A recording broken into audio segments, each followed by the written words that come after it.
আলাইকুম সম্মানিত অডিয়েন্স, আজকে আমি কিছু কথা আপনাদের উদ্দেশ্যে বলতেছি। সেই কথাগুলো হলো, দেশ স্বাধীন হওয়ার পর থেকে বাংলাদেশের যারা রাজনৈতিক দল আছে, ছোটো বড়ো অনেক দলই আছে, কিন্তু বিশেষ করে তারা বাংলাদেশের ক্ষমতায় এসেছে জাতীয় পার্টি, আওয়ামী লীগ, বিএনপি, এরা বাংলাদেশের ক্ষমতায় এসেছে। বাংলাদেশের উন্নয়ন ভালো মন্দ এরাই করেছে। এটা সারা বাংলার মানুষ জানে, সারা পৃথিবীর মানুষ জানে। ভালো মন্দের দোষ গুণ সবই এই তিন দলের উপরই বর্তাবে। এই তিন দলের বাইরে অন্য কোনো সাধারণ পাবলিক এই ত্রুটির দায়ভার বহন করবে না। একটা কথা বলি, 1971 সনের পর থেকে জাতীয় পার্টি ক্ষমতায় এসেছে।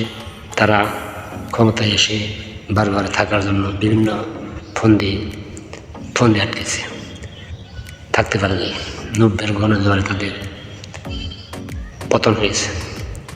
তারপরে জাতীয় পার্টিও এসেছে, তারপরে বিএনপি এসেছে। বিএনপিও ক্ষমতায় এসে থাকার জন্য বিভিন্ন রকম পায়চারা করছিল, কিন্তু তারাও থাকতে পারেনি। তাদেরও বিভিন্নভাবে পদত্যাগ করতে হয়েছে।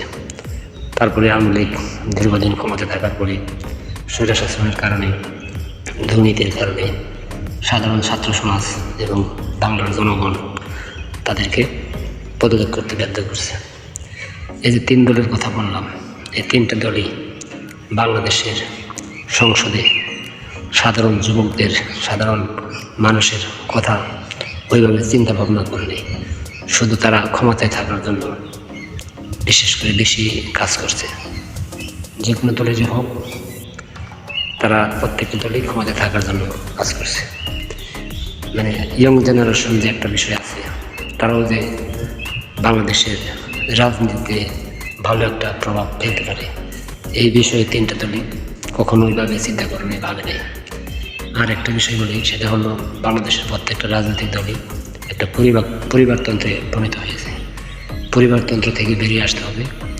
আর কোনো এমপি মন্ত্রী দুইবারের বেশি ক্ষমতায় থাকা যাবে না। দুইবারের বেশি সে এমপি মন্ত্রী কোনো কিছু হতে পারে। এমপি থেকে শুরু করে এটা হওয়া সম্ভব না, এটা জনগণ চায় না। এই বাংলাদেশটা আমার, বাংলাদেশটা সকলে আসে। বিশেষ করে সারা বাংলাদেশে যে প্রেক্ষাপট শুরু হয়েছে, টাকা হলেই মনোনয়নপত্র কিনে এমপি মন্ত্রী হওয়া যায়। এখান থেকে বেরিয়ে আসতে হবে।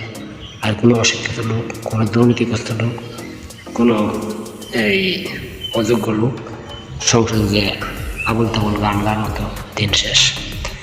আবল তাবল গান গাওয়ার মতো দিন শেষ। সাধারণ পাবলিক বাংলাদেশকে এগিয়ে নিতে চায়।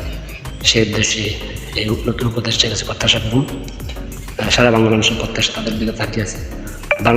বাংলাদেশকে একটা পরিবারতন্ত্র থেকে বের করে এনে একটা সুন্দর গণতন্ত্র উপহার দেবে, এই প্রত্যাশায় সবার কাছে। আসসালামু আলাইকুম।